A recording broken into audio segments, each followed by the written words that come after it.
Hier, en déplacement dans l'Est, le candidat de Reconquête a répondu aux questions de Jean-Baptiste Marteau avec Alex Gouty. Bonjour Éric Zemmour. Bonjour. Merci de nous recevoir ici à Nancy à l'occasion de votre déplacement dans l'Est.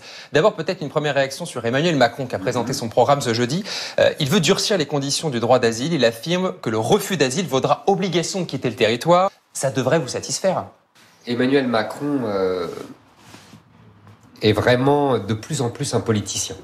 Je suis très frappé de ça, c'est-à-dire que il promet dans cette campagne tout le contraire de ce qu'il n'a pas fait pendant les 5 ans de son mandat.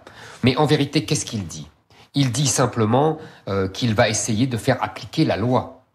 C'est-à-dire qu'il va essayer, c'est la moindre des choses, d'expulser les clandestins, d'expulser les gens qui sont déboutés du droit d'asile. De réduire les recours aussi, pour aller plus vite, c'est ce qu'il dit. Mais ça fait 20 ans qu'on entend ça. Pour réduire les recours, il n'y a que 2 moyens. Ce que je propose moi, c'est-à-dire qu'il se fasse à l'extérieur du territoire français, dans les consulats de leur pays.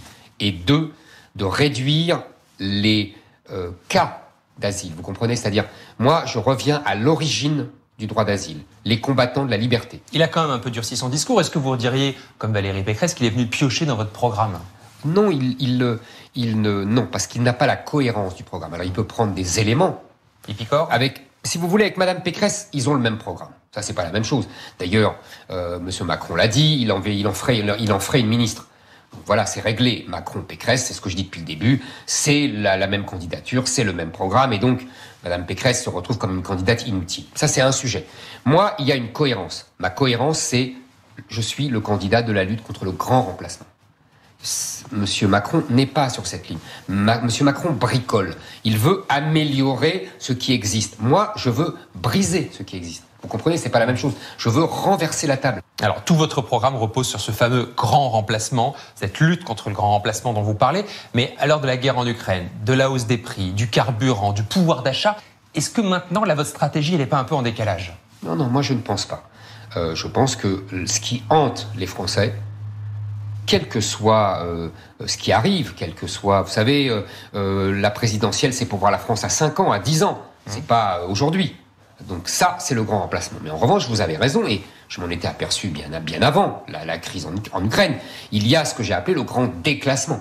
C'est-à-dire qu'un appauvrissement de beaucoup de Français. Il y a, pour le pouvoir d'achat, une mesure fondamentale qui est que le salaire net est trop bas en France, et que le salaire brut, avec toutes les charges sociales, etc., que les employeurs payent et que les salariés payent, est trop élevé. Donc moi, j'ai trouvé des moyens pour améliorer le pouvoir d'achat des gens, les salaires nets, sans obérer le salaire brut avec les charges. Donc c'est pour ça que je propose le retour du travailler plus pour gagner plus. C'est pour ça que je propose des primes, vous savez, la prime zéro charge, de 13e mois, 14e mois, voire 15e mois, sans charge sociale. Dernière question. Après un début de campagne assez fracassant, vous étiez monté à plus de 15%. Vous semblez vraiment stagner maintenant, être loin de la qualification pour le second tour. Est-ce que vous êtes inquiet ? Écoutez, je suis convaincu que je serai au second tour. Qu'est-ce qui vous fait dire ça ? Mais tout simplement que je vous l'ai dit au début, c'est-à-dire que je pense que j'appréhende le courant profond du peuple français. Je pense que profondément, le peuple français est hanté par le grand remplacement, par le changement de peuple, par le changement de civilisation.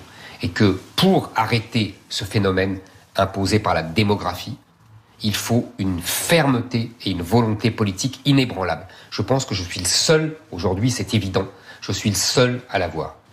Merci Éric Zemmour. Merci à vous. Et voilà pour notre page politique à 3 semaines du premier tour de la présidentielle.